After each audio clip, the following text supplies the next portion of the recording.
Bienvenue au Starter du jour pour bien démarrer sa journée. Aujourd'hui, lève-toi et marche. Je crois qu'il n'y a que deux seules manières de vivre sa vie. La première, c'est d'en être un spectateur, c'est-à-dire, en fait, je subis quelque part ma vie, je n'ai aucune influence, je suis comme sur un tapis roulant, je suis posé sur ce tapis et s'il m'amène au nord, eh ben, finalement je vais au nord, s'il m'amène à l'est, je vais à l'est. Quand bien même Dieu m'appellerait à être à un autre endroit, finalement, moi je suis sur ce tapis et malgré moi, j'avance dans la direction suite aux événements de la vie, suite aux intempéries de la vie, je suis le tapis roulant. La deuxième manière de vivre sa vie, c'est d'en être un acteur, c'est-à-dire comprendre que j'ai un pouvoir décisionnel, littéralement, sur ce qui prend place. C'est-à-dire que j'ai la possibilité, le matin, de me lever et de dire, voilà, je sais que le Seigneur m'attend au sud, au nord, peu importe, et qu'est-ce que je dois faire pour aller là où le Seigneur m'attend. Je sais que mon mariage doit ressembler à ça.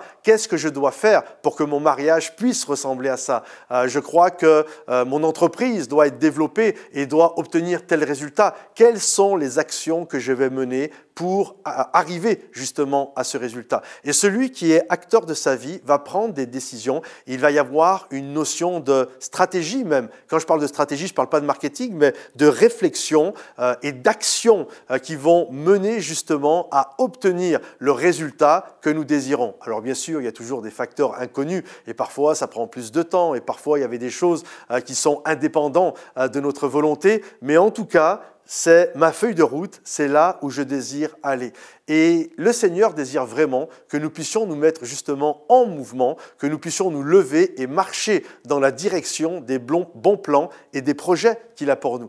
Une des choses que nous voyons souvent de Jésus, lorsqu'il allait de ville en ville et de village en village, il voyait des gens qui étaient arrêtés sur le bas-côté de la route. Ça pouvait être des aveugles, Bartimée, ça pouvait être des lépreux qui vivaient à part. Bref, il croisait énormément de gens qui étaient à l'arrêt dans leur vie, qui ne pouvaient pas avoir une vie sociale, des gens qui se retrouvaient mis sur le bas-côté. Et Jésus aimait ça, c'était son cœur, c'était de remettre les gens dans le mouvement de la vie. Et une des phrases que Jésus a quasiment le plus dit lorsqu'il guérissait des gens, c'est « lève-toi et marche ». Arrête de rester assis là où tu es, lève-toi et marche. Prends ton lit, lève-toi et marche. Va dans ce que j'ai prévu pour toi. Aujourd'hui, si Jésus était là, je pense qu'il dirait à beaucoup d'entre nous, lève-toi, prends ton canapé, tes chips et ton coca et marche. Va accomplir l'appel que j'ai mis sur ta vie. Alors que le Seigneur te bénisse et que tu puisses te lever et marcher